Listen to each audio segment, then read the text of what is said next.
6th-gen fighter jets announcements are being made left, right, and center.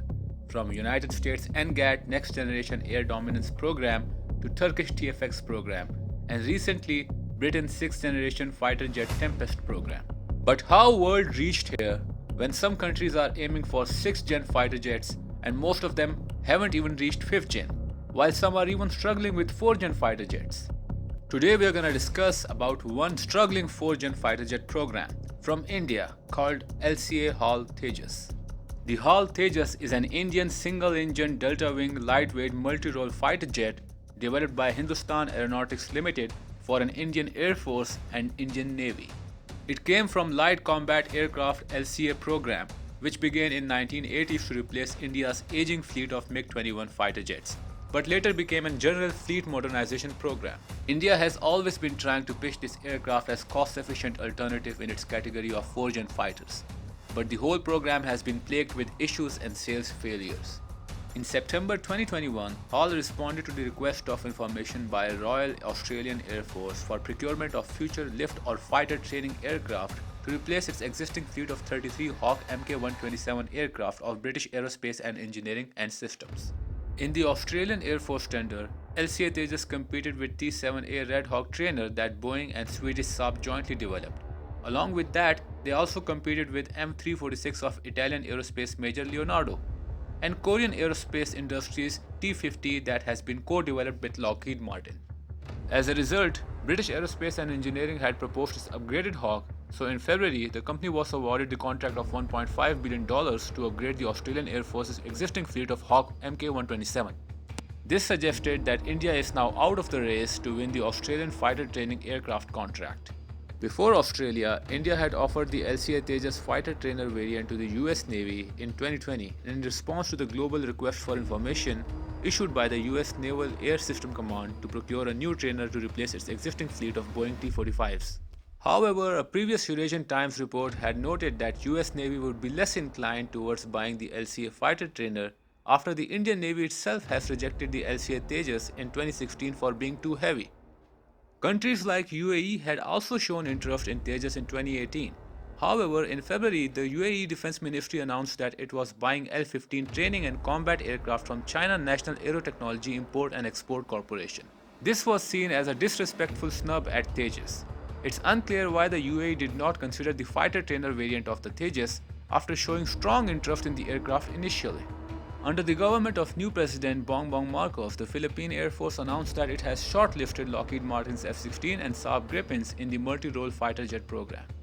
However, this announcement led to some media organizations and digital portals concluding that Philippine Air Force had eliminated India's indigenously developed LCA Tejas. At the time, some reports stated that HAL Tejas Mark 1A variant would cost about $42 million, allowing Philippine Air Force to procure about 12 aircraft at half the price quoted by Lockheed Martin and Saab. But none of the nations ever confirmed that Tejas was even part of the competition. When asked the question why no one's buying LCA Tejas, Indian defense analyst Girish Lingana thinks that the open architecture of the Tejas Mark 1A could be one of the reasons. The presence of the British-made components in the aircraft also appeared to be a significant obstacle for Tejas. While the Indian-made Tejas is struggling to find customers, the JF-17, jointly developed by Pakistan and China, has been exported to 3 countries including Myanmar and Nigeria.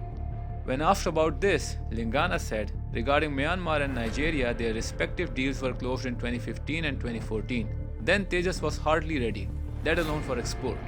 He also said, we must remember that although we had a squadron operational, full operational clearance came in 2019. Abhijit Iyer Mitra, a senior fellow at Institute of Peace and Conflict Studies, New Delhi, said while talking to Eurasian Times that there were many reasons why foreign countries were preferring JF-17 over India's Tejas. With Pakistan's JF-17, which essentially slots into the Chinese supply chain, which has a huge variety of proven and demonstrable weapons. So countries opting for JF-17 are comfortable with buying Chinese weapons as they don't impose sanctions, while Tejas has a very small set of weapons integrated with it, mostly Indian and some Western. So on one hand, you force countries to buy Indian weapons that don't work for them, or if they get Western, they'll ask what's the benefit of buying Indian.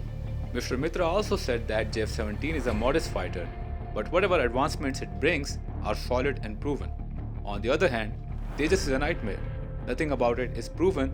There has been too much mixing and matching and it doesn't inspire purchasers' confidence. Tejas uses American engines, Israeli radars, and mishmash of avionics from countries that will never authorize re-export. Another reason for Tejas' bad sales is that China has a Security Council veto, and any country buying weapons from China can have significant influence over Security Council decisions. Same with US, French, or Russian weapons. India has no such veto. Tejas competition, the JF-17 Thunder, uses mostly Chinese but some Italian avionics and radars, and Russian engine equipment, all of which are cleared for re-export to third countries, and has China's Security Council advantage as well. Countries choosing the alternatives over Tejas is mainly attributed to the low rate of production by Hall. These factors make buyers lose their confidence in Tejas. Nevertheless, India continues to persevere, as other export avenues remains where LCA Tejas may emerge successfully. Like Tejas Mark 1A has reportedly emerged as one of the final contenders for Royal Malaysian Air Force contract for light fighter aircraft, beside the Korean-made F-50 and Turkish-made Hurjet. What do you guys think? Will Tejas be able to make the difference the way Hall and Indian Air Force estimated? Or it would remain as a reserve option for global arms market whenever the demand for fighter jet arises? Let us know in the comment section. I'll catch you later. Peace.